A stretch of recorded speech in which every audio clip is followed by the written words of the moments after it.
just as like I'm connecting. Um,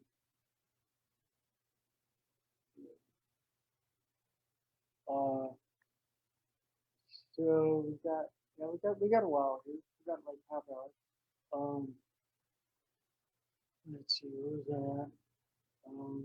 Yeah, just a moment here.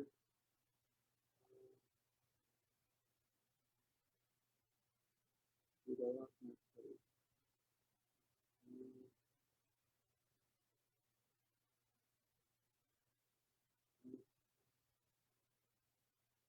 I share that which has helped me to progress, in the hopes that it will help you to progress as well.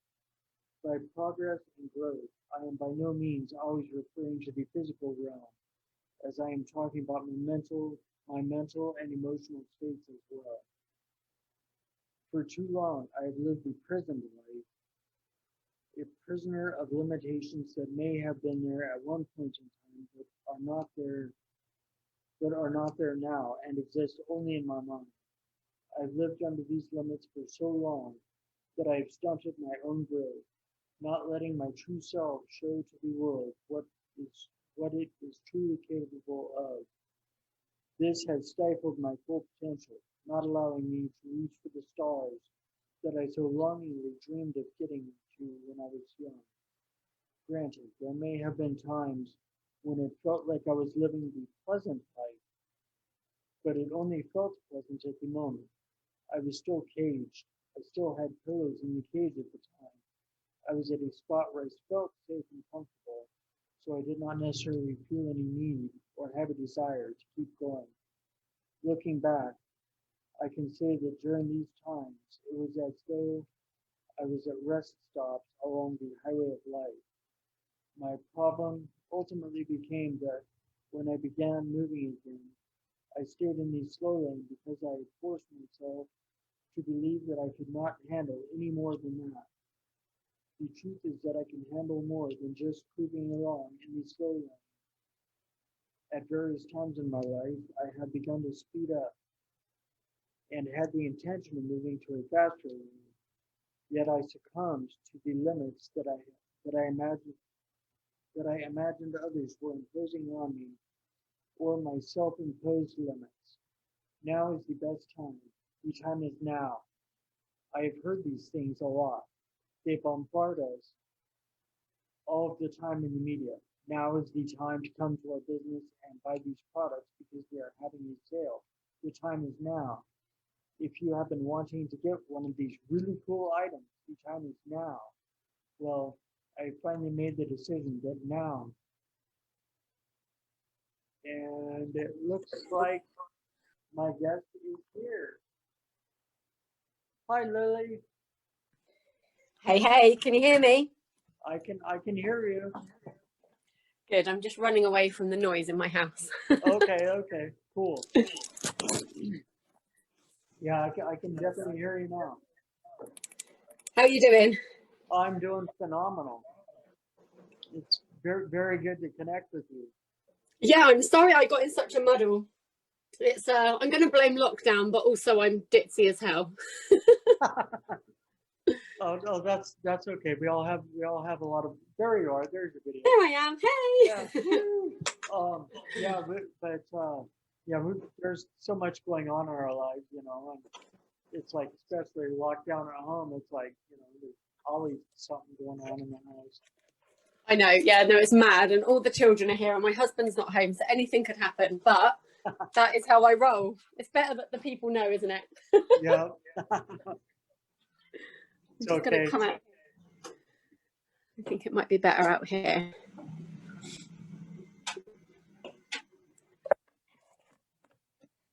You still hear me?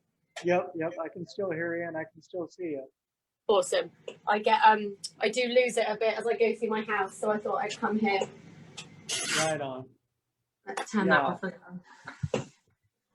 And the way Lily and I got connected was I commented on on Gary V's post for the community the other day, for the community to get on there and connect, and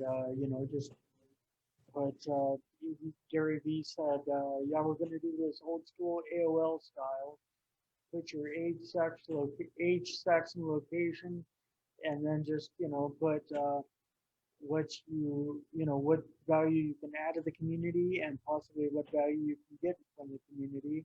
I put up there that I have a radio show and I'm looking for guests, and Lilli answered the call. There you go. Magic. Thank you, Gary V. Yeah. Thank you, Gary. Yeah, I was thinking the other day, I've been on Gary V's podcast because the Gary V experience, because of my appointment back there in New York. He got that recorded on video, took the audio, put it on his podcast. So now I need to get Gary V on my podcast. Absolutely. Yes. Make it happen. Yeah. I'm trying to get Jason Momoa on mine at the moment. Oh, right on. Yeah, I put it on my I put a brief description on my original post I was going to put up on this my Facebook Live for this Zoom call. I put a brief description on there. I just said that you're an empowerment coach. Yeah, well, I have lots of different names that I go under. I always, as soon as someone says, "What do you do?" I'm like, they're putting me in a box. I don't want to be in a box.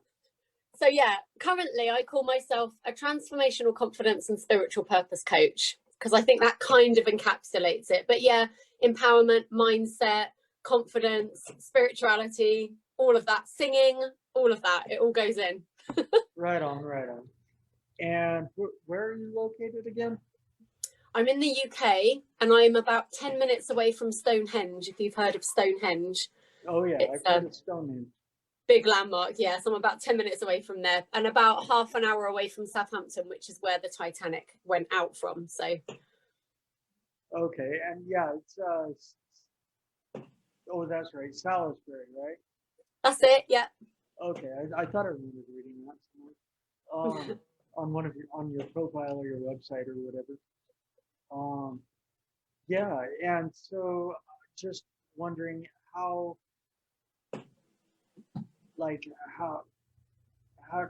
is the coaching now that there's like no in person?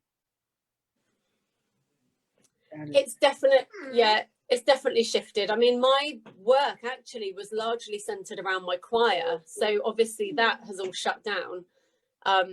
Because we're not allowed to be together, and like the worst thing was they were like, singing is a definite no-no. It's like you're going to chuck COVID left, right and center. So I was like, oh crap. So I had to get my choir online, which has been a bit of a challenge because it just doesn't work online. I realized that what a lot of people got from being in the group was actually being in the room together. So yeah, that's definitely been a challenge. But the good news was I'd already been building up to transitioning my work online anyway. I love coaching online. It allows me to connect with way more people. I can, speak to people wherever they are in the world, time differences allowing. And so I guess I was lucky in that I'd already been putting some of the steps in place even before COVID hit. So it just enabled me to transition. And funnily enough, just before the pandemic hit, I had started to say, I wish the world would just stop. Like, I need more time. I just want to give my online business a go. Or like, because I was running around everywhere, because obviously with the choir, but we had live performances as well. So it was always go, go, go. And I've got 3 kids too, and all of that. So when it hit, I was like, oh, I feel like I did that, because I was asking for a break. And I managed to score it for the whole world.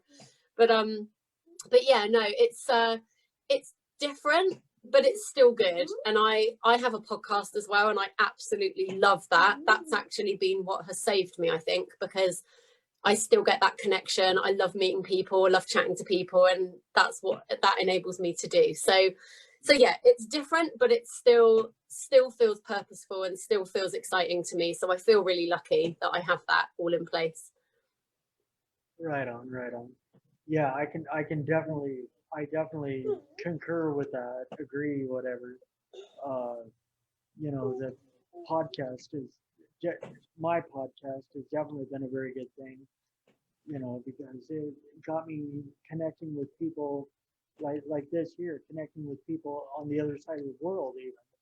Yeah. And um, it's like um, one of my first guests on my Just Plain Audio podcast was from Australia, and it's like, wow, that's freaking cool. Yeah. And like you're in the UK, Yeah. and it's and plus I've connected with people all around the US where I'm at, and and now I'm at a radio station. My podcast is now a radio show, so it's like, wow, that's cool. Yeah, I think it's great, and it's what people need. And it's not just that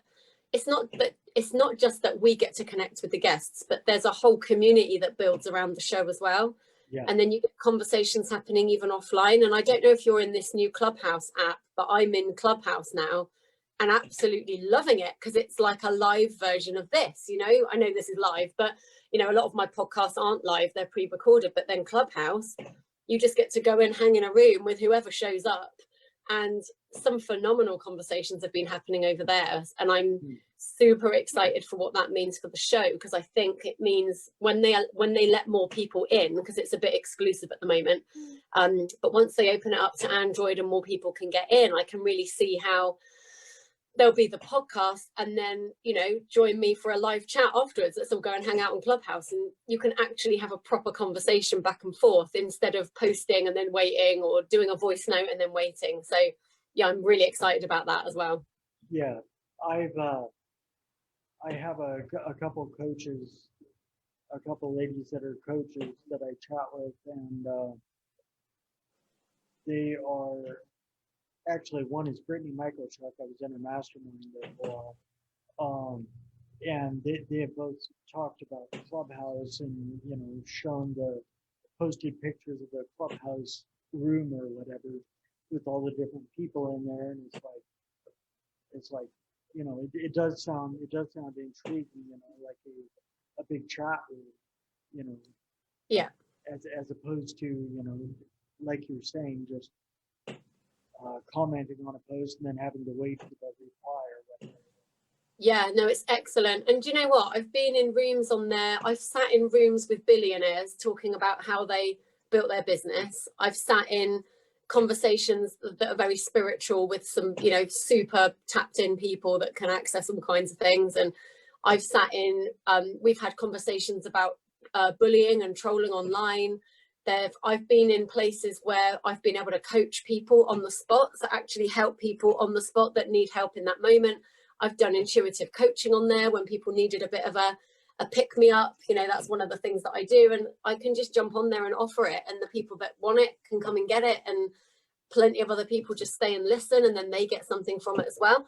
I've even sat in on they've started doing these Clubhouse musicals now, where they audition for the parts in Clubhouse, and then the entire show gets put on there as well. So I was in a room the other day just listening in, because I'm nosy, with all these amazing like Broadway standard singers, and they were all doing these auditions and auditioning for the parts and stuff, which I just thought was phenomenal. Like, where else would you ever get a chance to sit in and listen to that? And I just thought it was brilliant. But the only thing is, it's a complete time suck. My husband keeps saying, "What are you doing with those headphones in?" And I'm like, "Shh, I'm listening." So I'm not engaging with anyone in my house. I'm just there with my headphones on, talking to strangers from around the world, but it's all good. Yeah. Yeah, that's one thought I've had since I've had since I heard people talking and seen things being posted about Clubhouse, is a flashback to, of course, I wasn't actually progressing, doing positive things, all the time. I was just sitting there being, I don't know, I had chronic depression and fatigue going on at the time when I lived at my apartment back, 20 years ago or whatever.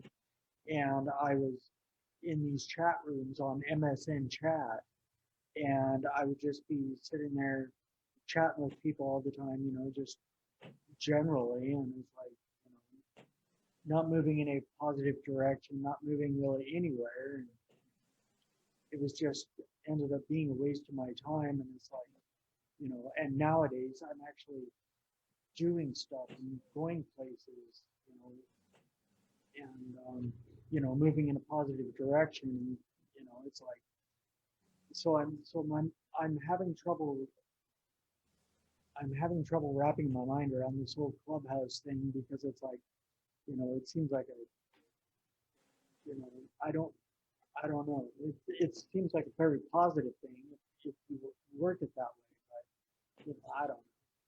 I think it's like anything, isn't it? I think it could become unhealthy if you spend your entire time. And like sometimes I go to bed and I see there's a room running with, I don't know, Grant Cardone in there, and then I wake up 8 hours later and Grant Cardone is still in there, and I'm like, does a man not sleep? He's in there for days. Just, I don't know if he's got a team using the account where they do like a relay thing, either that or the man just doesn't sleep. But I think it's like anything, it's in moderation, isn't it? And it's exactly. It's letting yourself use it for what you need it for and not just getting sucked down every rabbit hole. So I tend to engage on there if I see somebody speaking that I know, either someone I know personally or someone that I've connected with online, then I love that because I love to go in and connect with them in that way. I feel like that's another way to meet people and get to know them better. So I think that's great. But I try to limit my time in there to an hour at a time. Otherwise, I mean, you could lose days. Yeah, definitely. It's like, well, actually, before you hopped on the call, I just, because I have it worked out in my mind to where I've had it happen once or twice on my show here, where it's like my guests for Zoom calls, were late or didn't, just had something come up and weren't able to get on the call at all. Yeah. So I ended up reading out of the book I wrote here, my autobiography, and Live a Passionate Life and Quit Settling for Survival. And it's like I was just reading out of there. The section I was reading just had to do with what we were just talking about. How I read these stats, and like I wrote this book like 4.5 years ago now, and or it was published 4.5 years ago, and I read these stats somewhere saying that 76 days. It was either 76 days a year or 76 days in our lifetime are used up. Oh, where is it? I just read it. Over the course of 1 year. Oh, I got curious and found online that the average American adult spends 5 hours of each day on their smartphone. Over the course of 1 year, that adds up to 76 days of a person's time being lost to their smartphone. 76 days. And I have no real need to spend 2.5 months of every year lost in cyberspace.